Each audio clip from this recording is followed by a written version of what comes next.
Good afternoon and welcome to Alzora Golf Club. Today's instructional video is going to be about putting, how to manage your expectations, and I'm going to give you some ideas of how you can go to your golf club and practice your putting and hopefully save yourself a few strokes this weekend. I think as a golfer it's really important that we manage our expectation levels and we have an understanding of how often we should hold putts from different lengths. If we watch the golf on the television, the PGA Tour or the European Tour, we see the guys that are playing well, the leaders. And to lead in these tournaments you need to be scoring well, and to score well you need to putt well. But I want to talk to you now a little bit about the average make percent of these four putts that I have here. I have a 3-footer, a 6-footer, a 10-footer and a 20-footer. Putts that you're going to come across on your round. So from 3 feet on the PGA Tour, the average make percent is 95%. Now if one of the guys on the television, if they miss this, they're going to be pretty upset. When we go back to 6 feet, the make percentage drops all the way down to 65%. Drops by 30%, quite significantly for only a small amount of distance.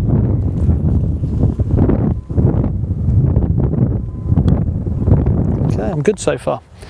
And then we get back to 10 feet.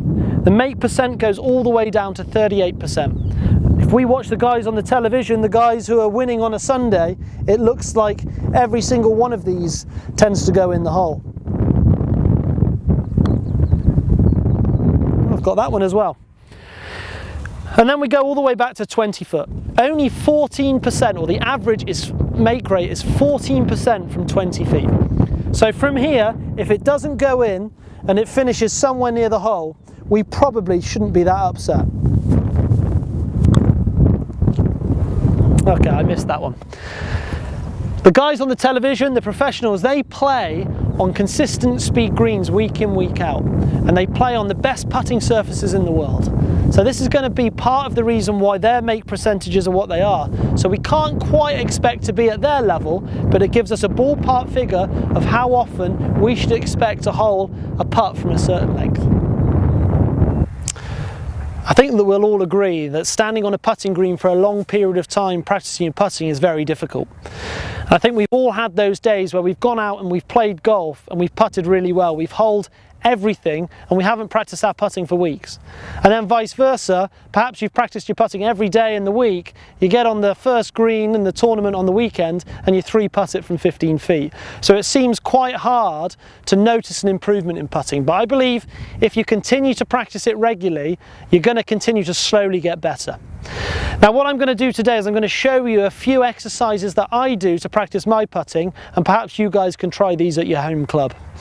Now the first training aid that I have is a tailor-made true path, and what this does, this helps me to find a good swing path for my putter. It has lots of very useful lines on it, which helps me to line up my putter, correctly aiming in the place where the aid is aiming. And then with this true path aid, the idea is that I keep the putter pushed against the whiteboard on the backswing and on the through swing, and this is going to help to groove a good putting stroke. Now, if I do that and I strike it cleanly, hopefully the ball should go in the hole. So there's lots of these types of putting aids around which help to groove your path.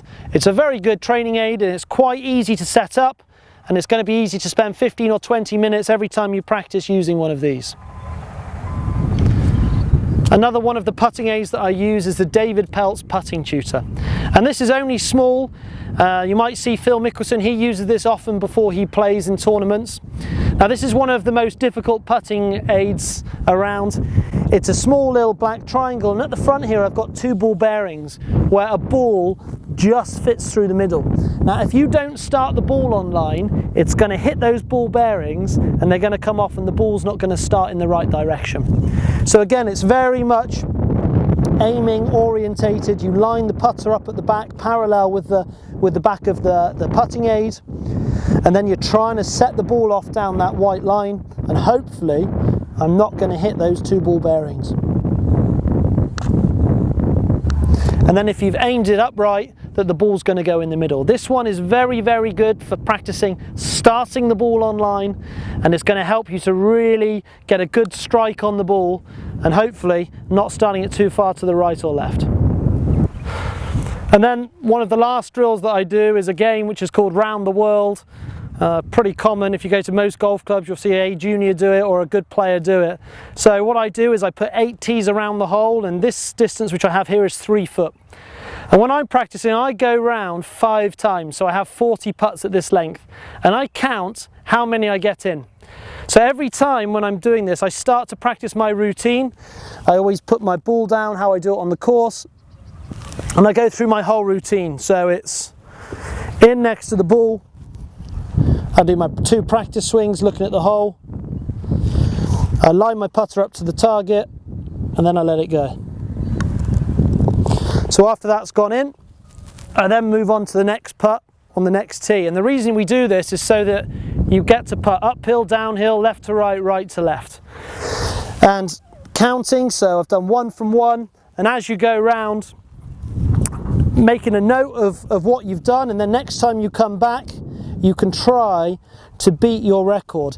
And what this is going to do, this is going to add some pressure, which is what you experience on the course. It's very hard to recreate pressure, but with little games like this, it's going to help you get that feeling of what you're going to experience on the course next time you play. So around the world, practice it from 3 foot and 6 foot. That's what I usually do. I go around from 3 foot and then I pace them back another 3 feet. I go around them from 6 foot, always measuring how well I did. So a few little putting tips for you. Hopefully you've learned a little bit of something. This today was more about how to practice your putting rather than anything on technique or stroke or anything like that. Okay, I hope it helps, and we look forward to seeing you on our next video next week.